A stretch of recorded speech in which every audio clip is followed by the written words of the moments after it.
কারণ সেই সম্পর্কে আমি দুইটা লাইন আপনাদের সামনে তুলে ধরছি।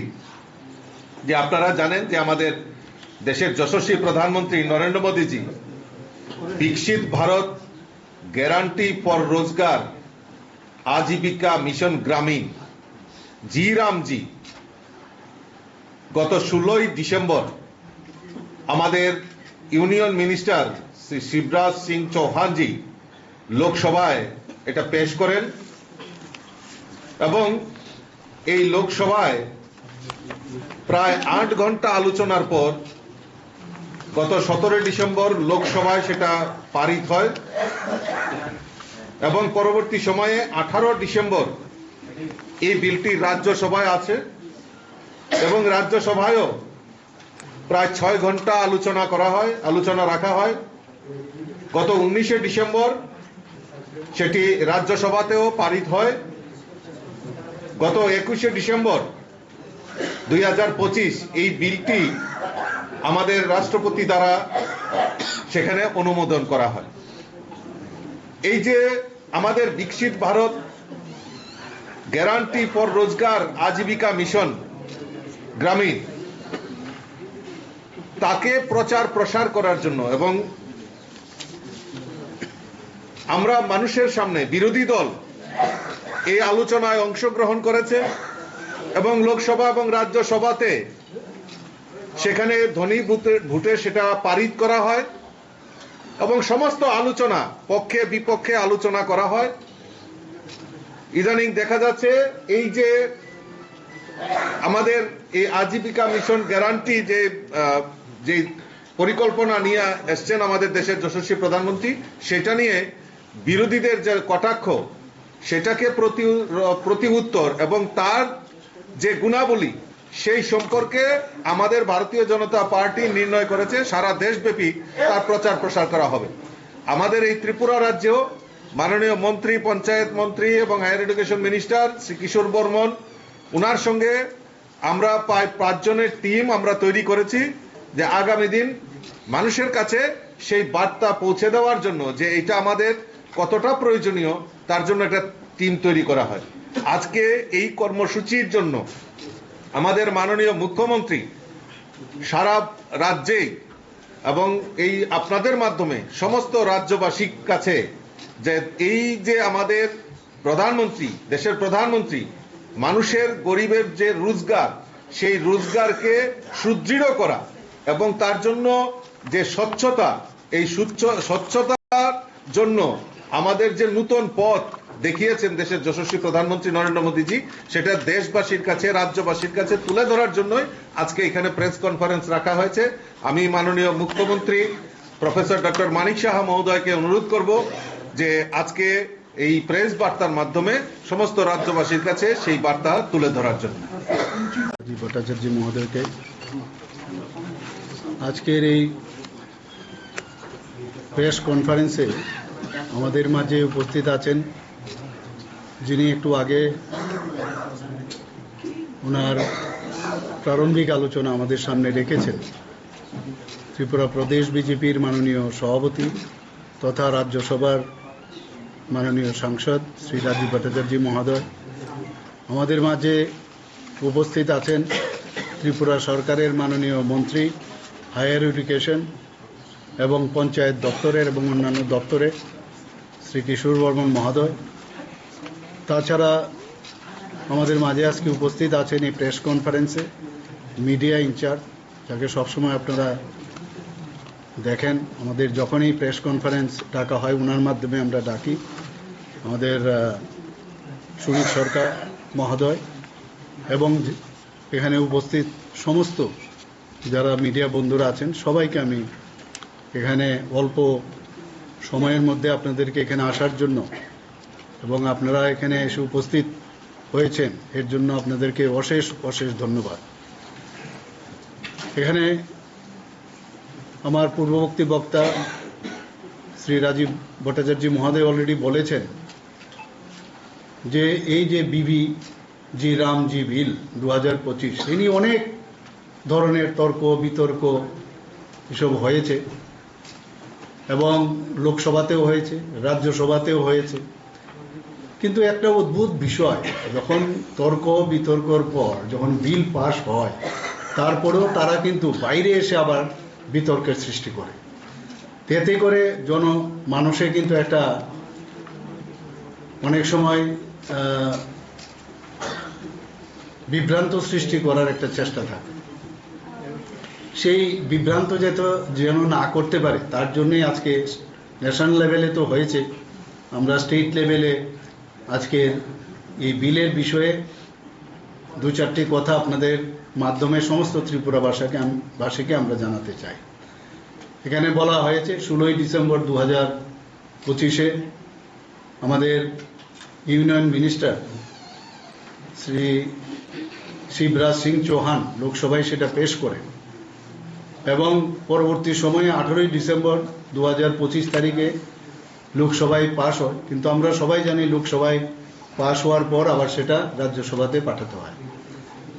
তো সেখানেও রাজ্যসভাতে 21শে ডিসেম্বর 2025 তারিখে বিলটি পাশ হওয়ার পর সেটা 19শে ডিসেম্বর 2025-এ বিলটি রাজ্যসভাতে পাশ হয় এবং পাশ হলে সেটা আবার রাষ্ট্রপতিজির এখানে যেতে হয় এবং 21শে ডিসেম্বর সেটা রাষ্ট্রপতিজি যখন অনুমোদন পায় সেটা একটা আইন হিসাবে পরিগণিত হয়েছে। আমরা সবাই জানি যে এই যে India's wage employment initiative progress through multiple phases, different সময়ে ভারতবর্ষে হয়েছে, beginning with early program such as the Rural Manpower Program in 1960. পরবর্তী সময়ে crash scheme for rural employment in 1971। এটা এরকম না এখানে হইচই আরম্ভ করেছে, MGNREGAর নাম পাল্টিয়ে দিয়েছে, বারবার বিভিন্ন নামে বিভিন্নভাবে যখন যে গভর্নমেন্ট এসছে তখন চেষ্টা করেছে গরিব বা সাধারণ মানুষের গ্রামীণ এলাকার কিভাবে তাদেরকে সাহায্য করা যায়, এমপ্লয়মেন্টের কিভাবে গ্যারান্টি দেওয়া যায়। তো সেই রকম তো 1960-তে রুরাল ম্যান পাওয়ার প্রোগ্রাম হয়েছিল, তারপর crash scheme for rural employment in 1971-এ হয়েছে। পরবর্তী সময়ে সেখানে these were followed by more structure efforts in 1980 এবং 1990, including National Rural Employment Program, rural landless employment guarantee programme, এরকম বিভিন্ন নামে এক এক সময় এই ঘটনাগুলো হয়েছে। এবং শুধু তাই নয়, লেটার এই যে এতগুলো যেটা আমি বললাম ন্যাশনাল রুরাল এমপ্লয়মেন্ট প্রোগ্রাম, সেগুলো rural landless employment guarantee programme, সেগুলো merged with Jawahar Rozgar Yojana in 1993 এবং সেটা পরবর্তী সময়ে হুইচ কনসলিডেটেড ইন্টু সম্পূর্ণ গ্রামীণ রোজগার যোজনা ইন 1999। উদ্দেশ্যটা কি ছিল? Aimed at improved coverage and coordination. তারপর কি হলো? Employment assurance and the food for work programme addressed seasonal unemployment and food security. কিন্তু আমরা দেখলাম যে এতগুলো যে একবার এক এক রকমের প্রোগ্রাম করেছে, তাতে করে কিন্তু দেখা যাচ্ছে যে এগুলো কিন্তু মানে অনেকটা বলে যে টেস্টিং মেথড বা ট্রাইং অ্যান্ড এরর মেথড এই ধরনের।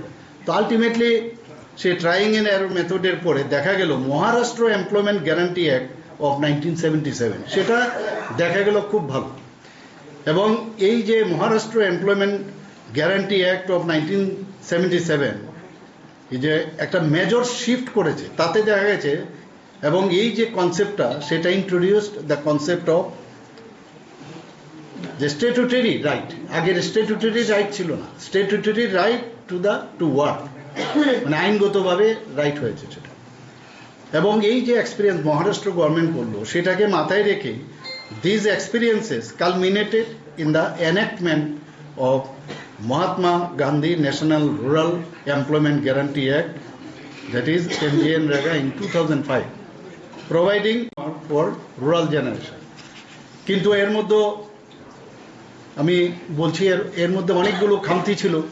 তো সেই খামতিগুলো দূর করার জন্য কারণ মাননীয় প্রধানমন্ত্রীজি নেতৃত্বে যেভাবে আমাদের যে সেন্ট্রাল মিনিস্টার আমাদের ইন্ডিয়ান গভর্নমেন্ট চলছে, একের পর এক উনি বারবার বলছেন যে রিফর্ম করতে হবে, রিফর্ম ছাড়া কিচ্ছু হবে না।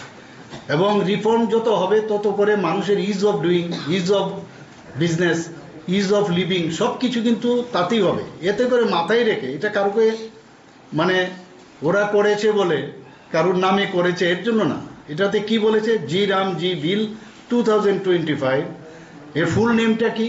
রামের কথা শুনলে অনেকে মনে করে কি জানি রাম দিয়ে, আসলে তো এটা না, এটা হয়েছে বিকশিত ভারত গ্যারান্টি ফর রোজগার অ্যান্ড আজীবিকা মিশন গ্রামীণ ওয়াজ introduced in the Lok Sabha and Rajya Sabha.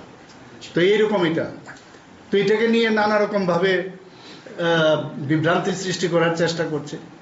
So it aims to replace the Mahatma Gandhi national rural employment guarantees act with a new framework. কিছু নতুনভাবে চেষ্টা করেছে, আগে যেরকম হয়েছে একের পর এক পোস্ট ইন্ডিপেন্ডেন্স, সেইভাবেই কিন্তু সেগুলো হয়েছে।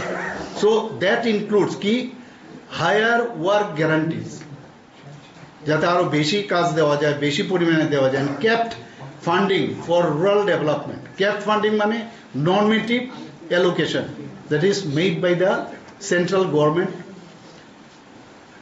তো সেইভাবে একের পরে এই কারণে কিন্তু এই যে চেঞ্জগুলো করলো, এক নম্বর। দু নম্বর হচ্ছে focus on durable infrastructure creation.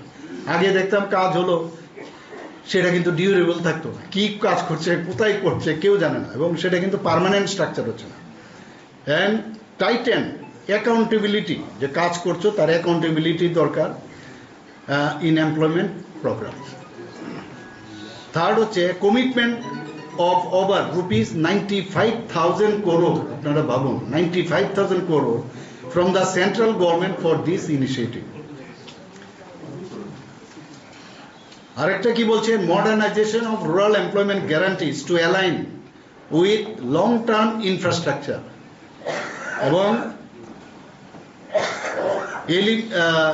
এটাকে যাতে প্রপার মানে রেজিলিয়েন্স গোলস আমরা পড়তে পারি তার জন্য এটা করা। অর্থাৎ এই যে পয়েন্টগুলো আমি বললাম সেটাকে যদি আমরা ধরি, this bill reflects a significant shift in India's approach to rural employment and development. আজকে এই যে বিকশিত ভারত রোজগার ও আজীবিকা মিশন গ্রামীণ, এটা একটা ঐতিহাসিক পদক্ষেপ। আমি মাননীয় প্রধানমন্ত্রী শ্রী নরেন্দ্র মোদীজিকে আমি ধন্যবাদ দেব। একের পর এক উনি রিফর্ম করে করে সাধারণ মানুষের জন্য যে চিন্তা ভাবনা করছেন। আমাদের 75% লোক আমাদের পপুলেশনের গ্রামীণেই থাকে। তো তাদের যদি আর্থসামাজিক উন্নয়ন না হয়, তাহলে শুধু শহর কেন্দ্রিক কিছু করলাম, তাতে লাভের লাভ কিচ্ছু হবে না। এবং এটা বরাবরই আমরা কিন্তু সেটা দেখেছি, মাননীয় প্রধানমন্ত্রীজি সেটার উপর প্রচণ্ড জোর দিয়েছেন। এবং এতে করে এই যে এই নতুন আইন, তাতে করে কর্মসংস্থানের এটা কিন্তু নিশ্চয়তা বাড়িয়ে দিয়েছে। 100 দিন ছিল আগে, আপনারা সবাই জানেন, এবং 100 দিন থেকে 125 দিন করা হয়েছে। আগে এই নিয়ে বিধানসভাতেও আলোচনা হয়েছে যে 100 দিনের কাজ দেওয়া হয় না, 65 দিন কেন। তো এটাও আমি আপনাদের সামনে বলতে চাই যে এখন যেমন মাননীয় প্রধানমন্ত্রীজি একটা 13,000 কোটি টাকা যে বিশ্বকর্মা যোজনা করেছে, অনেকে আছে এইসব যোজনার সাথে যুক্ত হয়ে যাওয়াতে অনেকে আবার এইসব কাজে আসতে চায় না। আরও অনেক বিভিন্ন স্কিম থাকাতে কিন্তু কাজ চাইলে কিন্তু কাজ আমরা দিতাম, কিন্তু এগুলো কমপ্লিকেটেড। এখন কিন্তু এরকম না। এর জন্যই এই যে আইনটা আনা হয়েছে যে 100 দিন থেকে বাড়িয়ে 125 দিন, এবং যারা পরিশ্রমী গ্রামীণ জনগোষ্ঠী আছে এটা তাদের জন্য একটা গুরুত্বপূর্ণ আমি মনে করি একটা পরিবর্তন, অ্যান্ড ইট উইল হেল্প। প্রধান যে বৈশিষ্ট্য যে গুণাবলী সেগুলো, 1 নম্বর হচ্ছে বেকার ভাতার অধিকার।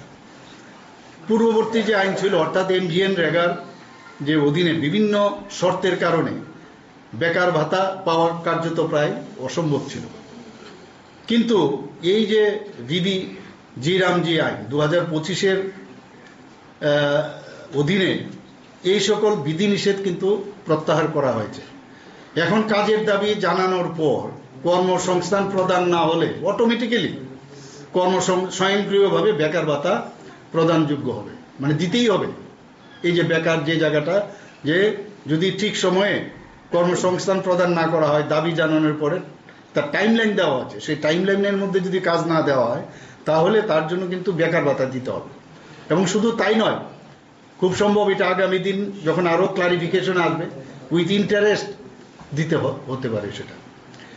এর ফলে কর্মসংস্থানের যে একটা বাস্তব যে একটা অধিকার এবং তার যে আইনগত অধিকার সেটা কিন্তু প্রতিষ্ঠিত হবে।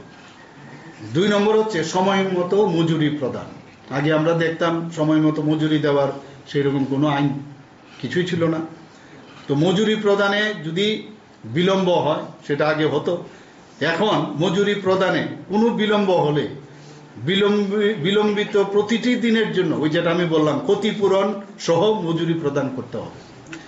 এর ফলে ট্রান্সপারেন্সি, স্বচ্ছতা বৃদ্ধি পাবে, শ্রমিকরা তাদের পূর্ণ প্রাপ্যতা নিশ্চিতভাবে পাবেন।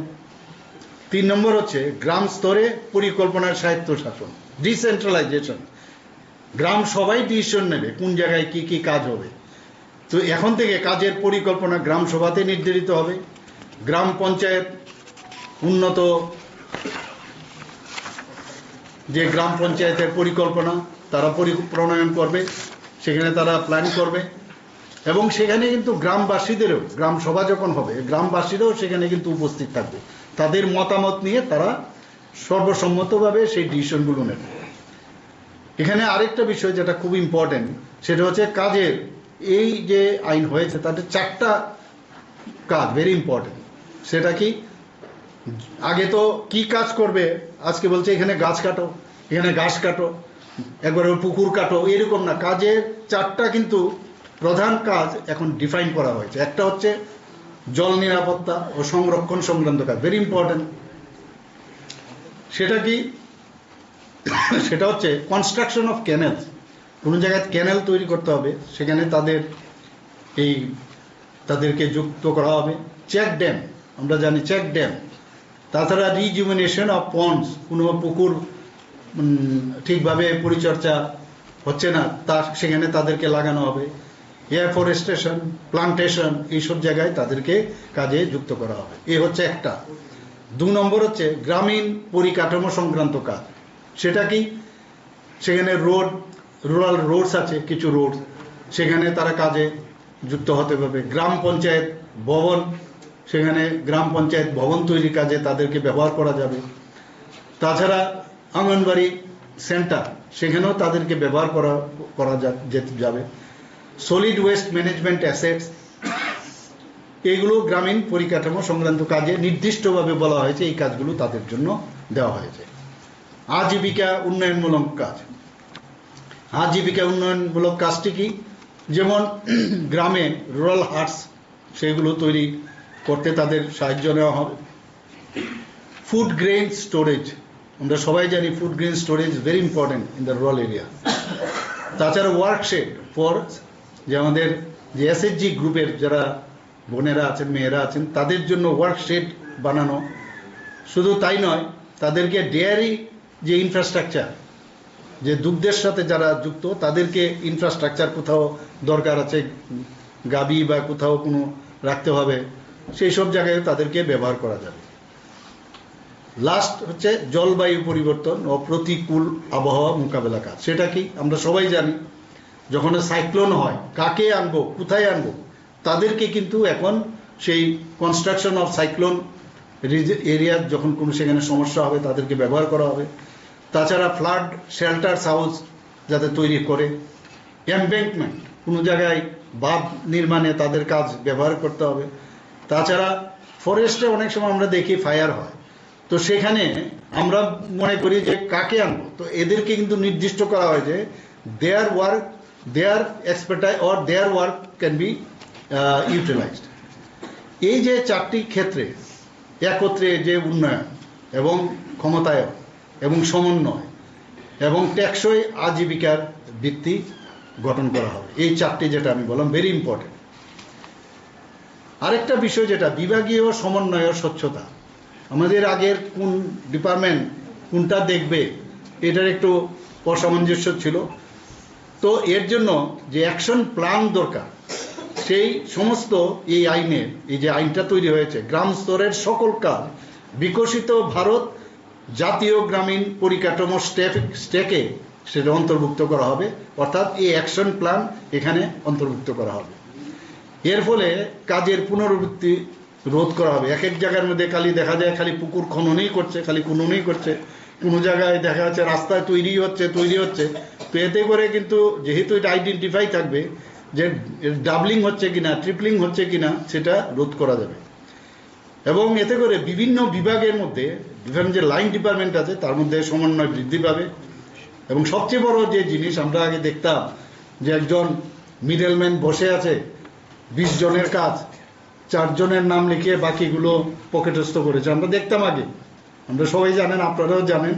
তো সেইগুলোর জন্যই এই যে দুর্নীতি, সেগুলো কিন্তু প্রতিরোধ হবে।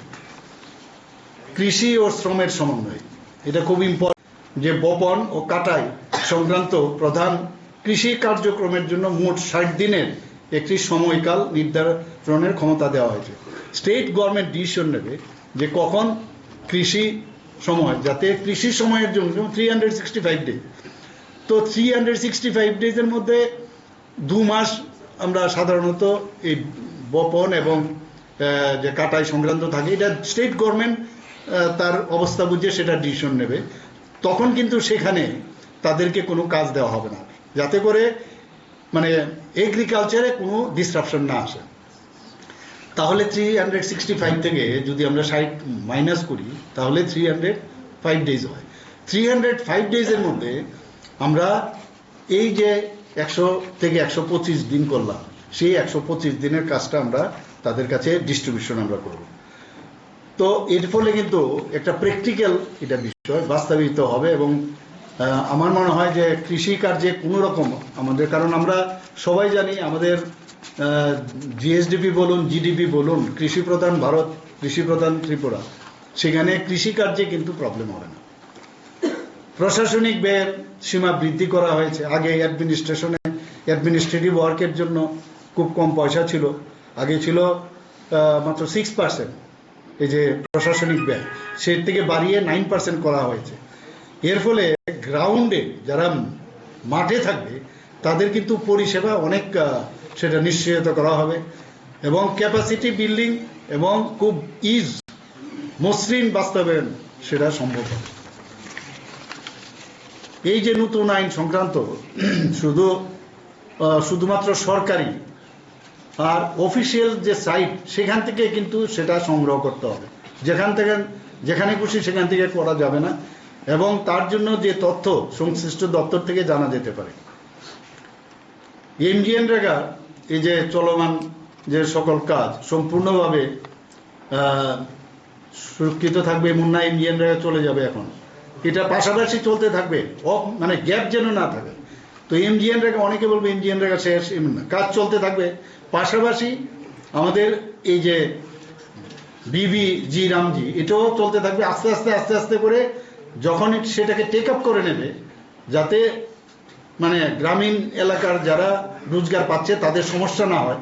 এটা যখন এটা অ্যাক্লিমেটাইজ হবে বা সেটাকে টেক আপ করবে, তখন অটোমেটিক্যালি সেটা কিন্তু আস্তে আস্তে করে শেষ হয়ে যাবে। তো সেইভাবেই আমার মনে হয় যে এই ধরনের যে একটা বিবি রামজির আইন 2025, এটা যদি বাস্তবায়িত হয়, সারা ত্রিপুরাতে না সারা ভারতবর্ষেই সেটা হবে।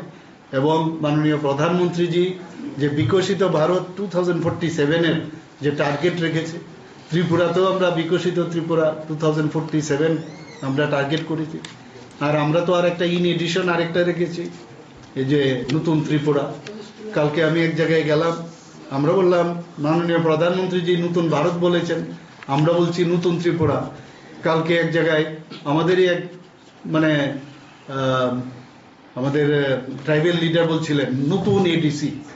আর আজকে আমি আবার বললাম, যখন আমাদের মেয়র সাহেব ছিলেন একটা প্রোগ্রামে, যে ত্রিস্তরীয় পঞ্চায়েত থেকে আরম্ভ করে মানে আমাদের যে মিউনিসিপ্যালিটি আছে, নতুন মিউনিসিপ্যালিটি এবং নতুন ত্রিস্তরীয় পঞ্চায়েত, এই আশা রাখছি। এবং আমাদের মাননীয় প্রধানমন্ত্রীজি যে চিন্তা ভাবনা করছেন, ভারতকে শ্রেষ্ঠত্ব লাভের জন্য সারা পৃথিবীর মধ্যে, সেটা এই আইনের মাধ্যমে সেটা সম্ভব হবে, সেটা আমার বিশ্বাস।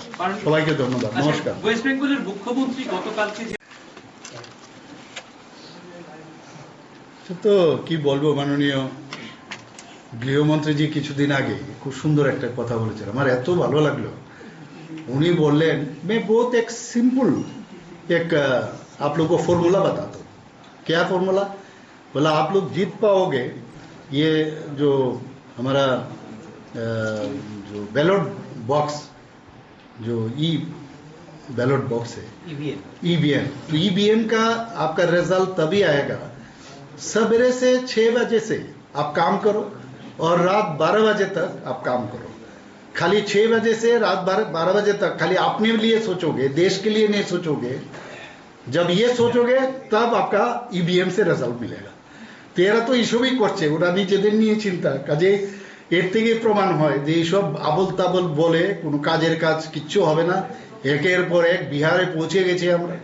এবার বলা হচ্ছে যে বেঙ্গল আমাদের টার্গেট, এবং আমি নিশ্চিত যে বেঙ্গলে আবার ভারতীয় জনতা পার্টির সরকার সেখানে হবে। এবং এর আগেও উড়িষ্যা হয়েছে, দিল্লি হয়েছে, আর বাকিগুলো মহারাষ্ট্র, আমাদের মধ্যপ্রদেশ আগেও ছিল, আবার আমরা পেয়েছি। তো সব জায়গায় আমরা মানে সব জায়গায় আমরা কিন্তু একের পরে ছত্তিশগড় আমরা পেয়েছি। এবং নিশ্চিত যে যেভাবে দেশ চলছে এবং যেভাবে দেশ সুরক্ষিত হচ্ছে, সবচেয়ে বড় বিষয়। আজকে আমরা মাননীয় প্রধানমন্ত্রীজি মুখে শুধু বলেন না, খালি দুঃখ প্রকাশ করেন না। আগে তো দেখতাম দুঃখ প্রকাশ, मैं छोड़ूंगा नहीं, আর এমনিতেই অপারেশন সিন্ধু, मैं छोड़ूंगा नहीं সার্জিক্যাল স্ট্রাইক, मैं छोड़ूंगा नहीं এয়ার স্ট্রাইক।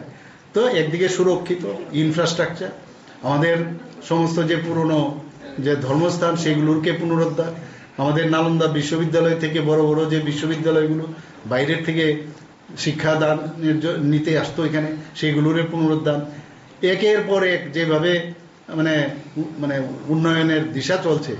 এবং যেভাবে ভারতীয় জনতা পার্টি মানে উন্নয়ন, মোদিজির মানে উন্নয়ন, এবং মানুষের সম্মান, তার যে শুধু মানে এমন না যে খালি সোশিও ইকোনমিক্যাল স্ট্যাটাস বাড়ানো, তার যে মান, তার যে সম্মান, তার যে আত্মসম্মান, সেটা বাড়ানোর জন্য মাননীয় প্রধানমন্ত্রীজি আমাদের ডাবল ইঞ্জিনের সরকার, আমরা সেভাবে কাজ করি। স্পেসিফিক হচ্ছে ইডির তল্লাশি চলাকালীন মুখ্যমন্ত্রী সেখানে গিয়ে ইডির হেফাজত থেকে যে সমস্ত নথি বা যন্ত্রপাতি তিনি কালেক্ট করলেন, সেখানে মোবাইল বা বিভিন্ন এই বিষয়টা মুখ্যমন্ত্রী হিসাবে আপনি কিভাবে দেখছেন স্পেসিফিক এই ঘটনাটা?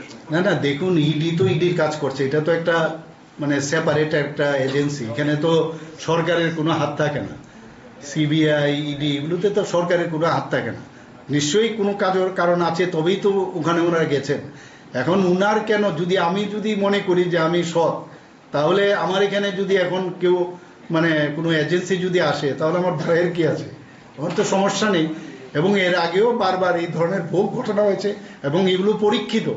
কতগুলো লোক জেলে গেছে এবং কতগুলো লোক জেলে মারাও গেছে, এগুলো সবাই জানে। এগুলো তো একটা মানে ওয়েস্ট বেঙ্গলে যেভাবে ওনারা পশ্চিমবঙ্গে ওনার ক্ষমতায় আছেন, এই বিষয়ে বলার অপেক্ষা রাখে না। একটা আগামী দিনে সবাই বলছে যে যদি আমাদের বাঁচতে হয়, ওয়েস্ট বেঙ্গলকে আমাদের বাঁচাতে হবে। What Bengal things today, India things tomorrow, এই কন্ডিশনটা আমাদের আসতে হবে। একটা লাস্ট কোশ্চেন, তিপ্রামথার বিরুদ্ধে বিজেপির কর্মীদের উপর আক্রমণ করছে, কিন্তু তিপ্রামথা আপনার সঙ্গে সরকারেও আছে, এমনকি আপনার মন্ত্রিসভার সদস্য আপনার বা আপনার সরকারের বিরুদ্ধে কথা বলছে।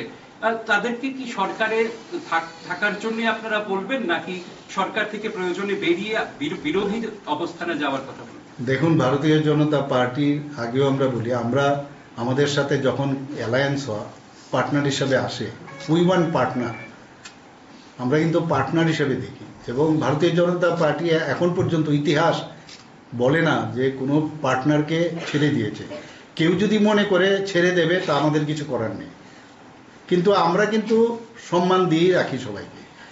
কিন্তু আমাদের উপরে মানে এই ব্ল্যাকমেলিংয়ের যে সিস্টেম, ওই মাননীয় প্রধানমন্ত্রীজি বললেন না যে পরমাণুর ব্ল্যাকমেলিং করতো আগে পাকিস্তান, এইসব ব্ল্যাকমেলিং করে আমরা এইগুলোকে কোনো অবস্থায় সেইগুলোকে আমরা মান্যতা দিই না। আর তাছাড়া আরেকটা বিষয়, যেটা অদ্ভুত লাগে আমার এক এক সময়। আমি আজকেও আপনাদের সাংবাদিক বন্ধুদের কালকে আমি বলেছিলাম যে কথা এবং কাজের মধ্যে কেন যে একটা বিরাট গ্যাপ থাকে, এবং এই ধরনের কালচার এই যে রাজনৈতিক দলগুলোর মধ্যে বহুদিন ধরে এবং এমনভাবে বলে, আমি জানি না এইভাবে রাজনীতি চলবে কিনা।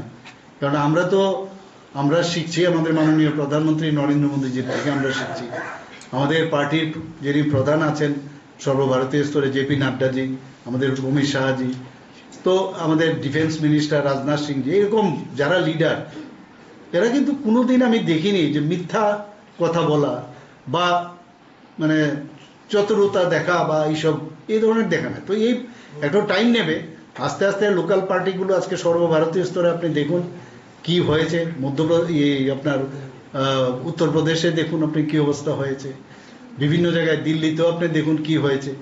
তো এগুলো এতদিন ধরে গার্জিয়ানশিপের অভাব ছিল সারা ভারতবর্ষে, এবং প্রপার গার্জিয়ান চলে আসাতে এখন আস্তে আস্তে করে ওদের মানে মিশে যাওয়ার জমিতে মিশে যাওয়ার সময় এসে গেছে। এভাবে চলবে না। আমি ওনাদেরকে বলেছি, একদিকে আপনারা আমাদেরকে উইশ করবেন, উই আর উইথ ইউ, আবার যখন আপনারা লোক আমাদের ছেলে আমাদের কার্যকর্তাদের মারধর করবেন, তখন আপনারা মারার পরে যখন বলি তখন আপনারা বলছেন যে না এরা আমাদের লোক না। আবার এদের ছাড়িয়ে আনার জন্য আবার দেখা যায় আপনারা ফ্ল্যাগ নিয়ে গিয়ে থানার মধ্যে আপনারা নানাভাবে আন্দোলন করেন। আবার এখন নতুন একটা ফোরাম বানিয়েছে, আবার মানে একটা সিডো ফোরাম বানিয়েছে, এই ফোরামের নামে আবার একটা আন্দোলন করছে। আসলে they are not in their mind.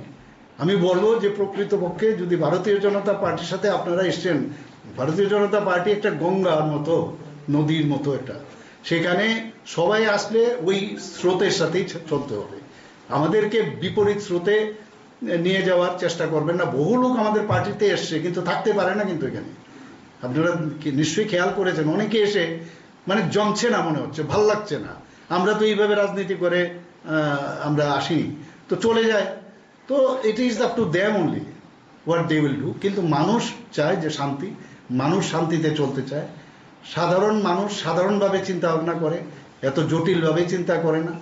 এইভাবে করে আমার মনে হয় তাদের এখনো সময় আছে, এগুলো বসে নিশ্চয়। আমি তো বারবার বলছি আসুন কথা বলি, আমরা সব প্রবলেম সলভ করব, কিন্তু আমাদের জোর করে কোথাও যাওয়া আসা কেউ যদি বন্ধ করে, সেটা আইনের মাধ্যমে আমরা তার মানে শান্তির জন্য শক্তি প্রয়োগ করব। It is increased this time also. It has increased, you know, already in Vidhan Sabha, in assembly I have told that presently I think about 256 wage is given, so naturally it would be increased, and this increase of this wage automatically would be done by the central government. So on the basis of that, state cannot increase that amount.